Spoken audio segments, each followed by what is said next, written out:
Chapter 24, Crossing the River. Charon the demon, with eyes of burning coal, beckoning them, collects them all together, beats with his oar whoever lags too slow. Dante. When the story is told, looking back at the parameters of possibility, it all seems like destiny. Where you were born, who your parents were, whether you went to school, the culture you were born to, the knowledge and devices you were exposed to, and thousands of other small restrictions that seem to seal your fate. But this same logic of determinism cannot be projected forward, try as we may, because we all know very well that at any moment you can hit the gas, pull the wheel violently to the right or left, and this will change everything. Little choices make up every moment, like the butterfly wing that in time causes the hurricane. The truth of the moment is brought into focus by your choices, and your fate becomes what it is. The instant exists between the constructs of memory of the past and the hopes and fears that give a sense of future. But the present moment is the only time we can say for certain exists. The magician and the gambler believe, in the volumes of undiscovered laws of nature, that there will be one that can change lead into gold or hate into love. And that's what keeps them rolling the old bones. But the results of their research are mixed, and they, like the rest of us, must deal with time and chance when deciding to make the world better or worse. Weather travels from west to east with the jet stream, but now and then it reverses. That dawn was slightly overcast with Gulf-born haze. In the muted light, the clarity and exhilaration of the mountains departed, and the bleakness of its thorny life was released. Bill looked like he was mustering his seriousness at the wheel, as the old Sacred Heart bus creaked and lurched, down to the gravel pit and back up onto the main road, and on to pick up the Southeast Highway out of town. As we gathered speed, the Vermont mustiness that had accumulated was blown out the open windows, and we headed up a long set of switchbacks to a mountain pass. We stopped at the summit to pee, get high, and give the bus a rest. Bill, Fayaway, the bass player, Stevie, and I went to the top of the summit with a couple of joints and looked down into a new and foreign realm of burgundy cinder cones, black sands, and bleached-out yucca. And Bill goes, "Yea, though I walk through the valley of the shadow of death, I will fear no evil." Stevie gave an audible shudder and said, "This is the exact kind of place a kid could meet a dire end." And Bill chided, "Christ, man, it's open country." And Stevie gave a look of bitterness and dread and said, "Still." I had turned, looking back at the city of victory, with the endless purple-brown tall chaparral getting lost in the mists, and I thought of my restroom prophet, in Dostoevsky's diabolical checkered suit, with the milky light streaming through the glass blocks. I thought, 30 years, and I shuddered inwardly, like Stevie had shuddered outwardly.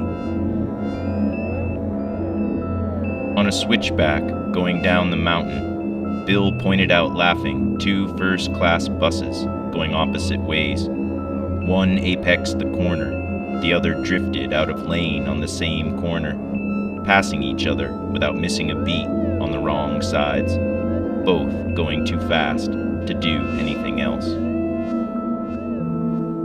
We drove down 1,000 switchbacks into that bleak, warm, high-domed, overcast valley, and in the lowest part of this hellscape, we passed a concrete sculpture of the earth, but it had been overturned, belted with a deep groove in the northern hemisphere, and a lighter groove at the equator. Gnarled rebar grew out of Antarctica like a rusted leafy stem that had once stuck it to the cubic base that said Tropico de Cancer. We passed among the purple cinder cones with the low creosote bushes blurring by. No one spoke, as if it were awake. As the country became greener, the fecundity became one with the pit in my stomach that had been growing since the hot pillow house in Langley. It was a wordless animal feeling. There was newness in it, the cycle of growth and expansion, but also waiting at the end, death. Bill called back something he'd seen recently hitchhiking one night. A gasoline truck was driving slowly with no lights on, the driver's arm hanging out the window with a flashlight. That same night, he'd seen pedestrians covered in sheets like Halloween ghosts, as if all strangeness had come out from under every rock. Dick had told Bill not to drive at night because of stuff like that, and so we were trying to make the run in the slow, decrepit Virgin bus between El Eden and the mouth of heaven in one long day. The hills suddenly became tropical and a fog descended, but still you could see hints of an incredible fantasy land, with perfect little thatched roofed adobe houses, with huge, vaguely perceptible clouds of purple bougainvillea placed around and on top of little knob hills, grass greener than Ireland, a huge ceiba tree covered in spikes with a wild gnarl of roots. We drove into a thicker fog, and just as suddenly, as if he had opened a door in the fog, a barefoot man appeared on a path out of the bush with a burro, in traditional white cotton pants and shirt, tied with a dirty but colorful belt, topped with a dirty, flat-brimmed sombrero. Strapped to the burro were handmade shovels and hoes, and behind him were a group of identically dressed friends. Then the fog closed again. Driving slowly through those foggy hills, shafts of sun would appear and then get rolled away. Eventually, we reached the scrapped remnants of oil rigs, and slowly they were subsumed by the houses and stores of Tampico.